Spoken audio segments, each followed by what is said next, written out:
반갑습니다.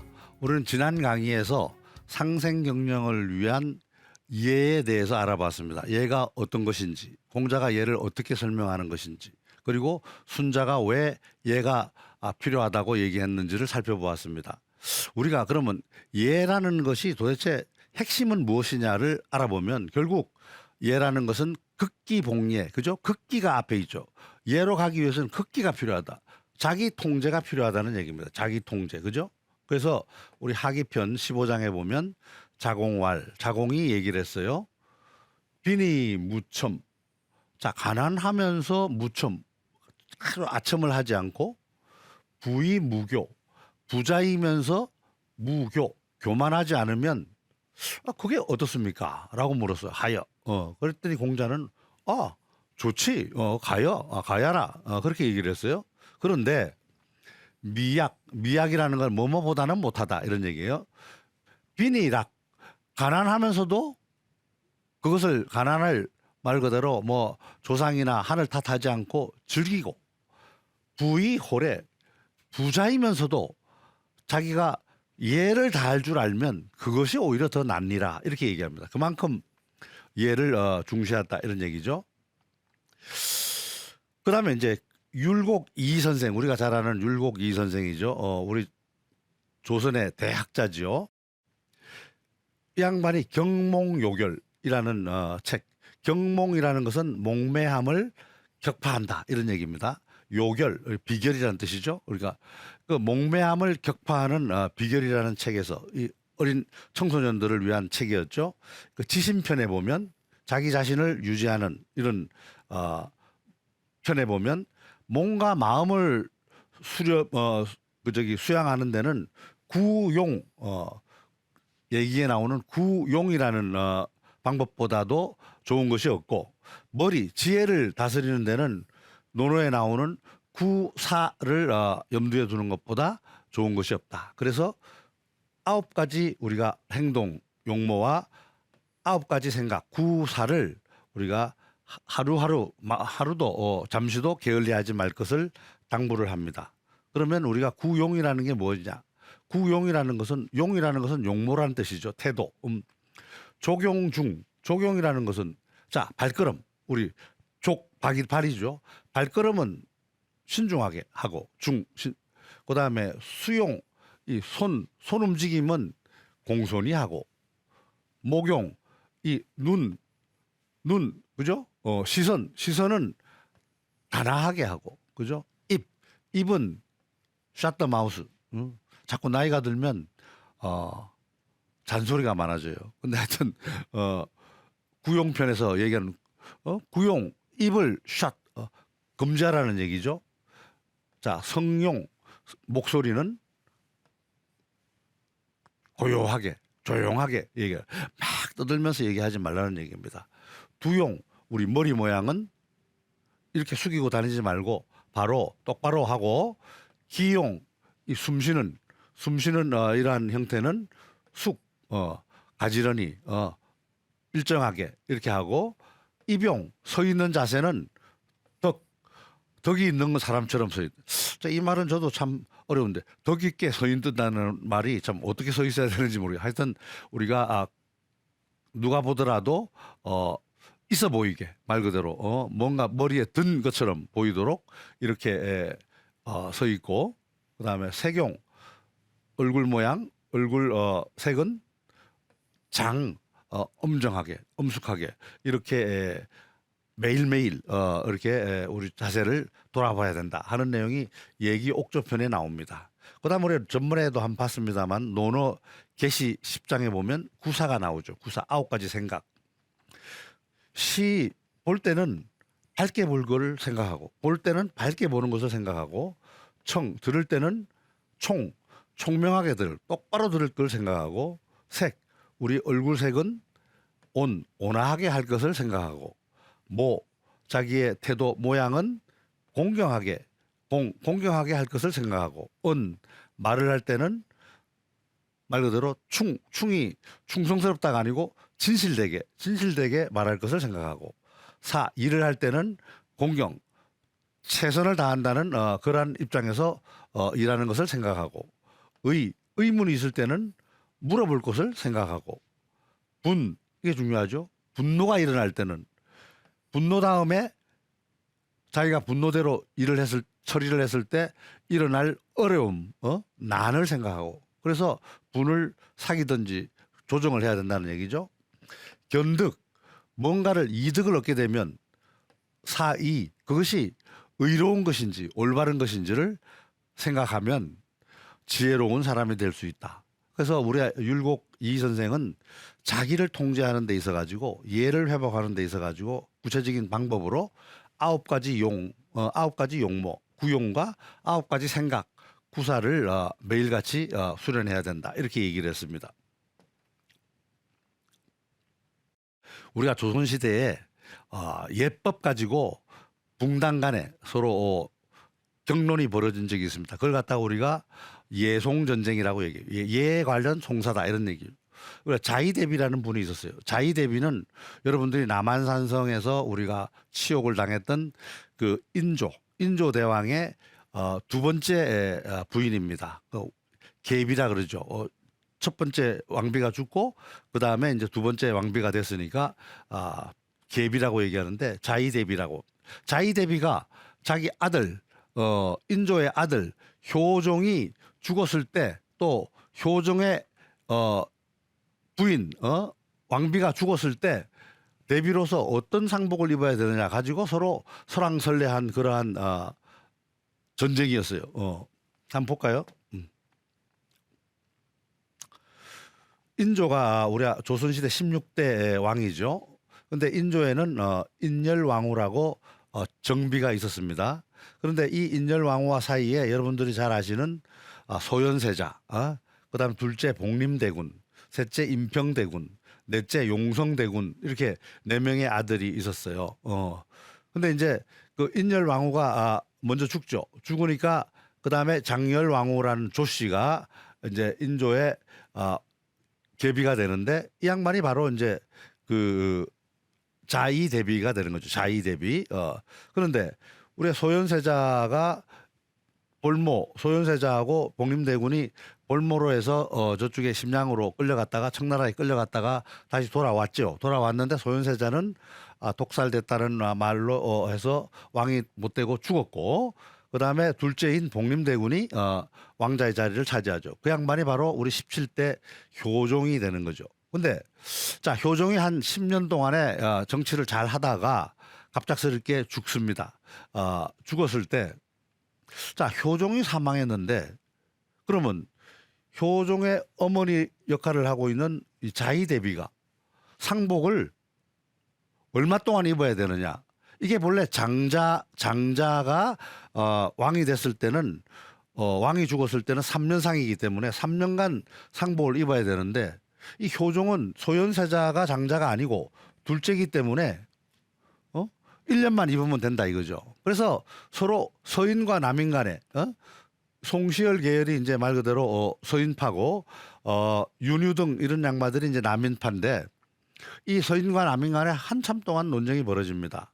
근데 1차 예송 논쟁에서는 효종을 차남으로 보고 왕은 왕이지만 차남으로 보고 자의대비가 1년 동안 상복을 입는 걸로 해서 타결을 봤어요.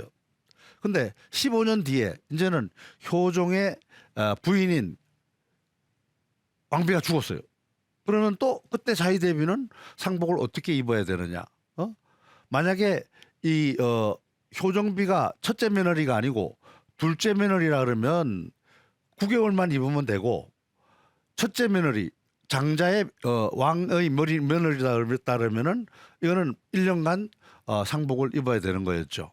그러니까 첫째 예송 논쟁에서는 서인이 패해서 3년상 대신에 1년상으로 갔지만 2차 예송 논쟁에서는 거꾸로 이게 왕비도 왕의 부인인데 장자의 왕이나 차남의 왕이나 무슨 차이가 있느냐 이런 주장을 한 남인이 받아들여져 가지고 또 1년 상복을 입은 이런 예가 나옵니다. 자, 우리 그 조선시대 보면 이러한 예의 형식에 얽매여서 서로 치고받고 한 그런 대표적인 사례가 되겠죠. 공자도 이 부분에 대해서는 예라는 것은 형식보다는 본질이 중요하다. 이런 얘기를 합니다. 양화 시편에 보면 마음이 중요하다는 거죠. 자왈 공자가 이거 예운 예다 이렇게 얘기하지만 옥백 운호제 옥백을 얘기하겠느냐. 옥이라는 것은 구슬 옥이죠. 백이라는 것은 비단백. 이 구슬과 비단과 같이 이러한 진귀한 물건을 얘기하겠느냐 이런 얘기예요. 아군 음악 이렇게 얘기를 하지만 그 음악 얘기하는 게 종고 운호제 종과 북을 얘기하겠느냐. 그건 본질이 아니다. 그건 일종의 도구일 뿐이고 그 속에 음악은 음악으로서 마음이 연주하는 사람 마음이 중요한 거고 또 예를 함에 있어 가지고 형식보다는 그 사람의 마음이 중요하다를 얘기를 하고 있습니다. 또 8.1편 4장에 보면 이런 얘기가 나와요. 임방 공자 제자죠. 임방이 문 예지본. 임방이 예의 근본을 물었어요. 그랬더니 자가 오랜만에 대제야라 대제문이라 너 참 질문 엄청나게 좋은 질문했어 이런 얘기죠. 대제문이라. 예 여기 영이라는 것은 이제 일종의 수거죠. 구절 연결인데 여기 A 영 B 하면은 A보다는 B가 낫다 이런 얘기예요. 그래서 자 예라는 것은 여기 사라는 것은 사치 예라는 것은 사치한 것보다는 검소한 것이 낫고 이런 얘기예요. 그다음에 상을 당했을 때는 여기 이라는 것은 다스리다. 예법대로 상예법대로 하는 그런 것을 쫓아서 하는 것보다는 영척 슬퍼하는 것이 오히려 낫니라. 상을 당했는데 슬퍼하는 것보다는 얘를 어떻게 해야 되느냐. 이거 형식에 얽매여서 하는 것보다는 오히려 얘를 형식을 좀 못하더라도 오히려 기본 마음이 슬퍼하는 것이 오히려 더 예에 맞는 것이다. 이런 얘기를 합니다. 자, 예는 아까 첫 번째 얘기했을 때 핵심이라는 것은 결국은 극기, 자기 자신을 통제하는 것이고 두 번째는 예라는 것은 어떤 형식보다는 본질, 마음이 중요하다고 강조하고 있는 것이죠. 옥야편 16장에 보면 자왈, 공자는 질승문야라. 질이라는 것은 본질을 얘기하고 문이라는 것은 꾸밈이니까 형식을 얘기하는 거예요. 그러니까 본질이 형식을 이기면 야라는 것은 우리 박기라는 얘기니까 들판이라는 얘기니까 좀 거칠다 이런 얘기야. 거친데 문승질 거꾸로 형식이 본질을 앞서면 사라는 것은 역사할 때 사자인데 이거는 역사가들이 역사를 아주 뷰티피케이션 번지르르하게 꾸민다라는 의미에서 사라를 썼는데 형식이 본질을 이기게 되면 거꾸로 번지르르해지게 된다. 둘 다 안 좋다는 얘기예요. 빈빈이라는 것은 잘 어울리는 모양을 얘기하는 겁니다. 그래서 형식과 본질이 잘 어울려야지 군자인 것이다 이런 얘기를 합니다.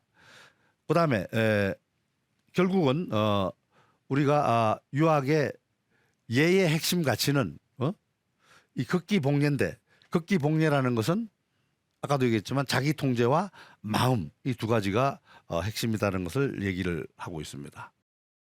자, 우리가 예라는 것은 결국은 덕치의 기본이 되는 거죠. 예가 없이 덕이 있을 수는 없어요. 자, 노노위정 3편에 보면 도지이정 이 도라는 것은 길도자가 아니라 그랬죠. 이끈다 할 때 이 도자라 그랬죠. 도지이정 정략으로 이끌고 제지이형 형벌로 다스리는 것. 그렇게 되면 민면이 무치. 백성들은 그 순간만 면하면 무치 부끄러움이 없어지고 도지이덕 덕으로서 이끌고 제지일에 예로서 다스리면 유치 이 부끄러움이 있게 되고 격이라는 것은 바르게 된다 이런 얘기죠. 자기가 부끄러워해서 자기 마음을 고친다 이런 얘기입니다. 그래서 정략이나 어떤 형벌보다는 공자는 예와 덕을 중시한 거죠. 자, 맹자는 진심 하편에서 이런 말을 합니다. 불신인연 인현을 믿지 않으면 즉 망공허라 국공허라 나라가 공허하게 된다. 무예의 예의가 없으면 즉 상하가 아니라 상하가 서로 혼란스럽게 된다. 예. 무정사 정사가 없으면 정치를 잘 못하면 재용부족이라 나라 살림이 엉망이 된다. 이런 얘기를 하면서 이 예의 중요함을 또 얘기하고 있습니다. 맹자 공손추 상편에 보면 이런 얘기가 나와요. 이력 힘으로 복인이라는 복종하게 만든다. 힘으로 남을 복종하게 하는 것은 비신복냐라 마음이 복종하는 것이 아니다. 역불섭냐라 힘이 그 복종하는 사람의 힘이 섬이라는 넉넉할 섬이니까 불섬이니까 힘이 부족했기 때문이다. 근데 이덕 복인자 덕으로서 남을 복종하게 하는 사람은 중심 한 마음 한가운데가 기쁘고 기뻐하고 그리고 성이라는 것은 진실되게 복종한다 이런 얘기예요. 마치 70자라는 것은 공자의 제자 70명을 얘기하는 거예요. 70자지 복공자 70명의 제자들이 공자한테 복종한 것처럼 덕으로서 사람을 복종하게 만들면 마음으로부터 우러나와서 복종을 하는데 힘으로써 사람을 복종하게 만들면 마음은 복종하는 것이 아니고 어쩔 수 없이 복종하는 척 한다는 얘기입니다. 이만큼 우리가 예와 덕이 중요하다를 얘기하고 있는 겁니다. 이스라엘 타가소에서 한번 실험을 해봤어요. 맨날 늦게 저녁 때 부모들이 아이를 데리러 오는데 늦게 와요. 그러면 죄송합니다 하고 데려갔어요. 그래서 이 타가소에서 한번 실험을 해봤습니다. 이 늦으면 오히려 벌금을 내는 쪽으로 한번 해보자. 그래서 벌금을 매기는 것을 공고를 했어요. 그랬더니 전혀 결과가 타가소가 생각했던 거하고 다른 방향으로 나타났던 겁니다. 어떻게 나타났을까요? 1시간 늦으면 얼마, 2시간 늦으면 얼마, 3시간 늦으면 얼마를 벌금으로 정해놨더니 이제는 부모들이 미안해하지 않고 내가 오늘 일이 있어서 2시간 늦으니까 벌금 내면은 되는 거야 라고 정정당당하게 넣는다는 거죠. 본래 타가소는 늦지 않게 와서 아이들 데려가라고 벌금 제도를 도입을 했는데 거꾸로 벌금 제도를 도입함으로 해가지고 오히려 많은 부모들이 더 늦게 아이들을 데려가는 현상을 초래했다는 겁니다.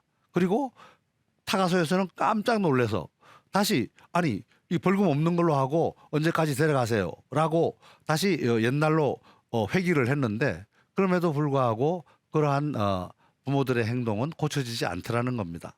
한번 깨어진 신뢰는 다시 회복하기가 어려웠다는 겁니다. 이것이 바로 샌디아고 대학의 우리 그니지 대학 교수하고 미네소타 대학의 알도 러스티치니 교수가 실험을 한 결과였어요.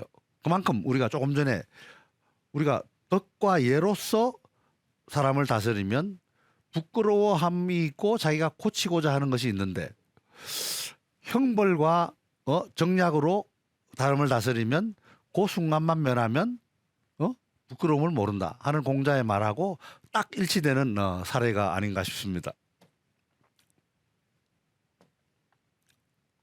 우리가 락펠러의 상생 정신을 한번 사례로 보면 존 데이비드 락펠러라는 사람은 우리가 19세기부터 20세기 초에 사는 사람입니다. 미국에서 뉴욕에 출생했고 지금도 여러분 뉴욕을 가시면 락펠러 광장이라고 있습니다.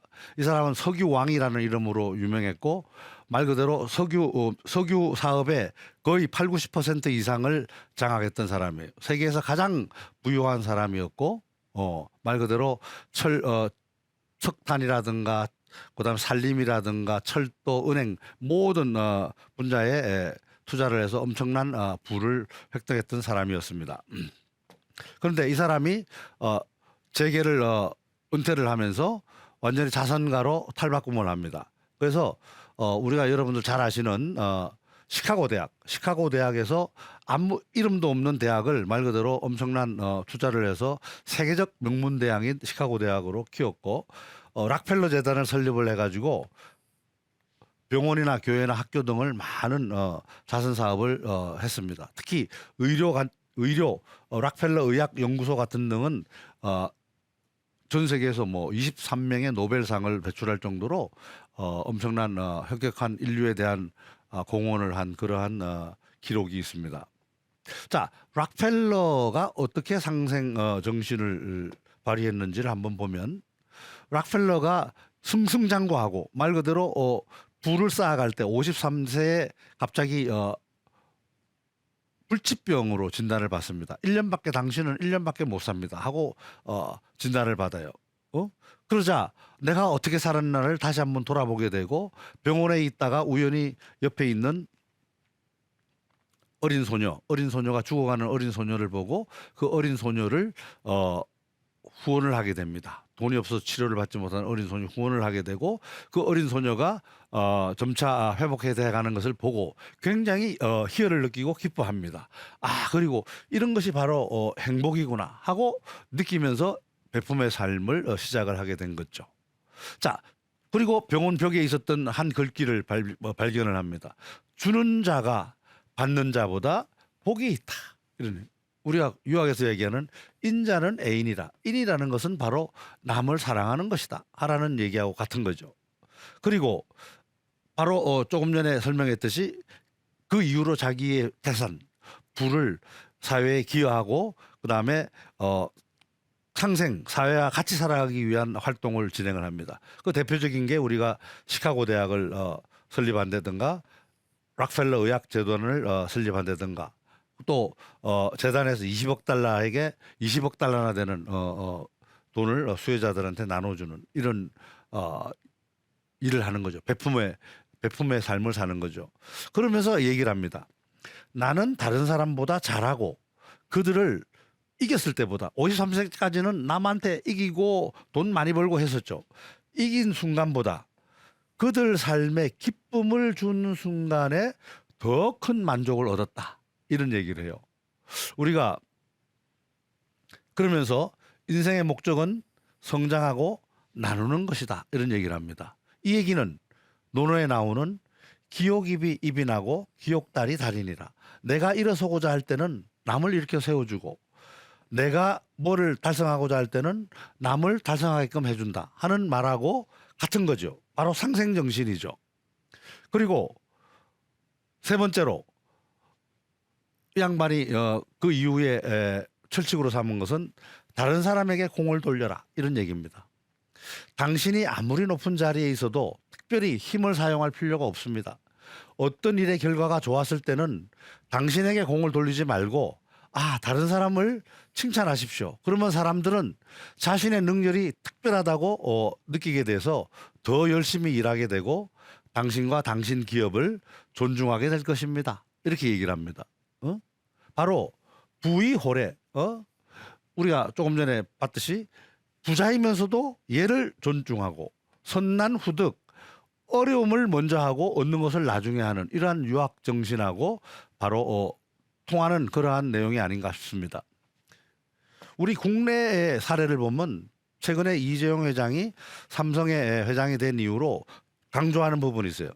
동행비전을 강조합니다. 이 동행비전의 경영 철학. 자, 이 양반이 얘기한 것은 같이 나누고 함께 성장하는 것이 세계 최고를 향한 길이다. 협력회사의 경쟁력이 삼성의 경쟁력과 직결된다. 이렇게 얘기합니다. 우리가 여기 그 선대 회장인 이건희 회장은 뭐라 했습니까? 우리가 세계 초일류 기업이 목표였어요. 그래서 마누라와 자식이 말고는 모두를 다 바꿔라 하고 일대 개혁을 주문을 했죠. 자, 이재용 회장은 동행 경영을 지금 추진하고 있어요. 그래서 함께 매출 1조 이상을 달성하는 협력사가 16곳에 달하고 1차 협력회사가 700여 곳, 관련 직원은 37만 명, 연간 31조 원이나 관계되는 회사에서 매출을 일으키고 있습니다. 엄청나죠? 그것뿐만이 아니고 청년 창업가를 지원하기 위해서 2018년부터는 삼성전자 내에 C랩이라고 창업가를 지원하는 벤처들을 지원하기 위한 랩이 있었는데 이것을 외부까지 오픈을 해서 C랩 아웃사이드라는 프로그램을 통해 가지고 여기서 선발된 스타트업들은 6개월에서 1년간 지원을 합니다. 예를 들면 사무공간 지원한다든가 전문가를 멘토링 해준다든가 각종 해외 전시에 참가 지원을 한다든가 최대 1억 원 지원금까지 우리가 지원을 하면서 스타트업들을 지원해 주고 있어요. 그 외에 미래 기술을 육성하기 위해서 77개 연구기관에 매년 연평균 1,000억 정도를 기부금을 통해 가지고 연구개발에 투자를 하고 있습니다. 그래서 지금 현재 우리가 지원받은 교수는 1,600명, 그다음에 참여 연구원까지 합하면 1만 5천 명 정도가 이러한 연구개발에 혜택을 받고 있는 거죠. 바로 이런 것이 함께 사는 세상, 함께 사는 경영의 대표적인 사례가 되겠습니다. 자, 이상으로 우리가 유학적 가치인 예경영을 통해서 함께 사는 상생 경영이 어떠한 모습인지를 살펴보는 시간을 가졌습니다. 그럼 다음 시간에 뵙도록 하겠습니다. 감사합니다.